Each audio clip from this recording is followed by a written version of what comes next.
Қайырлы күн, құрметті өнерсүйер қауым. Сіздерді витраждың сиқырлы әлемі тақырыбы бойынша онлайн экскурсияға шақырамыз. Витраж монументалды сәндік өнердің ерекше түрі. Витраж термині француз сөзіне шыққан витре, терезе әйнегі деген мағынаны білдіреді.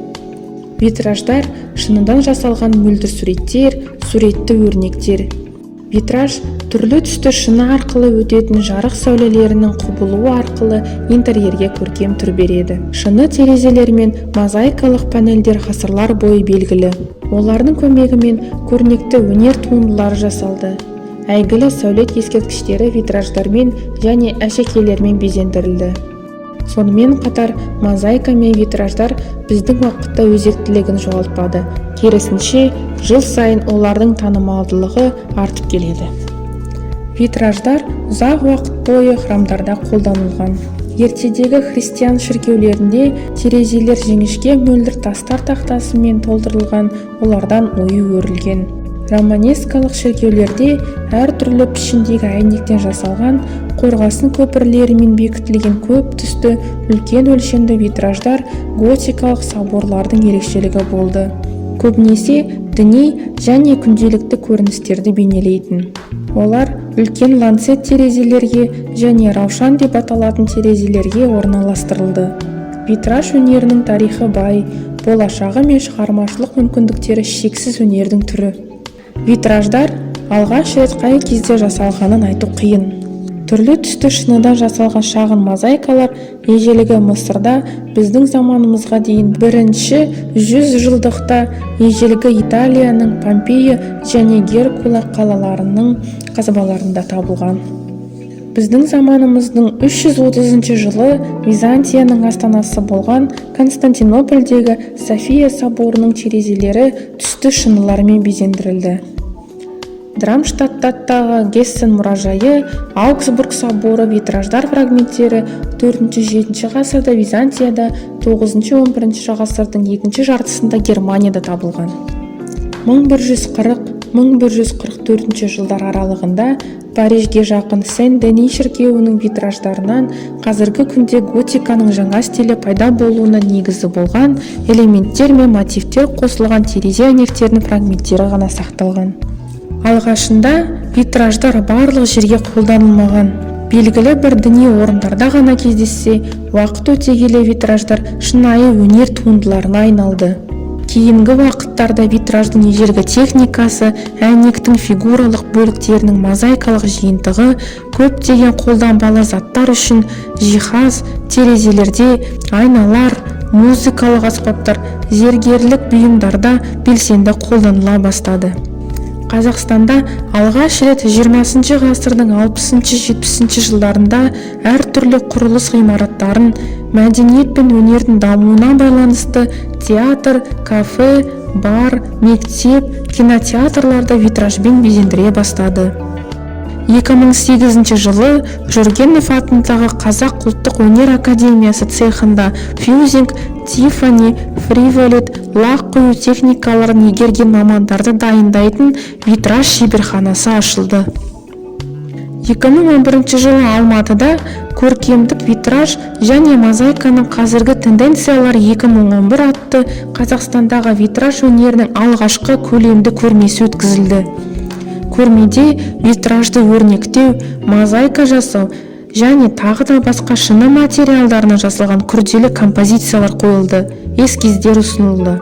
Бұл іс-шара кенжелеп қалған витраж көркем өнерінің дамуына үлкен мүмкіндіктер ашты. Өскемен қаласының ғимараттарында витражбен безендірілген орындар көп. Солардың бірегейі Шығыс Қазақстан өнер музейіндегі витраждар. Өнер музейі жалпы ғимараттың 120 жылдық ғұмыры бай, тарихы бар ескі ғимаратта орналасқан. Біздің музейімізге биыл 30 жыл. Музей ғимараты мемлекет қорғауындағы ескерткіштер тізіміне енгізілген тарихи және мәдени ескерткіш болып табылады. Шығыс Қазақстан өнер музейінің музыкалық залында келушілерге арналған көптеген іс-шаралар жүйелі түрде өткізіледі. Музейдің көне тарихы, музыкалық залдың 2 қабат деңгейіндегі биік құрылысы, әйнектен жасалған өрнектермен безендірілген 8 терезесі келушілердің ерекше назарын аудартады. Шығыс Қазақстан өңірінде көне ғасырлардан бері қолданыста болған музыкалық аспаптар зерттеліп, жинақталып, көпшілікке насихаттау мақсатында жер жаңғырығы көрме экспонаты жұмыс істеп тұр. Витраждың жиегі табиғи металдардың өзегі арқылы бекітіліп, өрнектелген бейне түрлі түсті формадағы лакталған әйнектермен безендіріліп, бір тұтас сюжетті декоративті композицияны құрайды. Әр терезедегі осы өрнектер музейдің қызметін анықтап, мәдени мұраларды насихаттайтын орта екенін аңғартады. Витраждарда әр түрлі өнер аспектілері, скрипка кілті және көркем қылқалам, папирус шиыршықтары, ашық кітаптар және құстар, оюлар бейнеленген. Мұндағы скрипка кілтінің біздің музейге тікелей қатысы бар. Музейдің бір бағыты ұлттық музыка өнерін насихаттау болып табылады. Витраждан бейнеленген папирус шиыршықтары мен ашық кітаптар музейдің ғылыми және әдеби бағытта да жұмыстар атқаратынын аңғартады.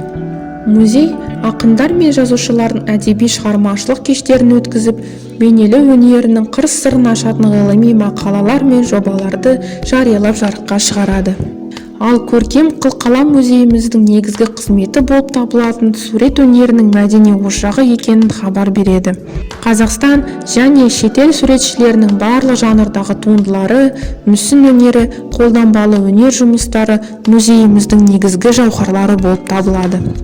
Музейіміздің осы мәдени бағытына үйлесетін көркем витраждарды біздің жерлесіміз, кескіндемеші, суретші және мүсінші Дранишников Валерий Иванович дайындады. Сонымен қатар, мүсіншінің Өскемен қаласындағы кейбір шығармашылық композицияларын атап өтсек, Ғашықтар аллеясы, Ертіс жағалауындағы аттардың мүсіндік композициясы, спорт сарайының жанындағы хоккейші Борис Александровқа арналған ескерткіш, Қазақстан көшесіндегі түйе мүсіні мен аюдың мүсіні. Осы қаламызға көрік берер жұмыстардың барлығы мүсінші Валерий Иванович Дранишниковтың туындылары. Валерий Иванович 1948 жылы 1 сәуірде Өскемен қаласында дүниеге келген. Жастық шағында Ефим Годовскийдің пионерлер үйінде бейнелеу студиясына барып, одан кейін Гоголь атындағы Алматы көркемсурет училищесінде оқыды. 1974 жылдан 1983 жылға дейін көркем өндірістік шеберханасында жұмыс істеді. Көркем витраждар бұл сәнді өнердің қайталанбас дизайны. Оның бояулары бірден көрінбегенімен, әр түрлі жарықтардың көрініс беру әсерімен таң қалдырады. Витраждар бұл күні бойы шексіз өзгеретін күн сәулесі жарығының жұмсақ түстерінен бастап, жарқыраған кешкі оттарға дейін кез келген орынға эмоционалдық әсер беретін ғажайып туынды. Тыңдағандарыңызға рахмет.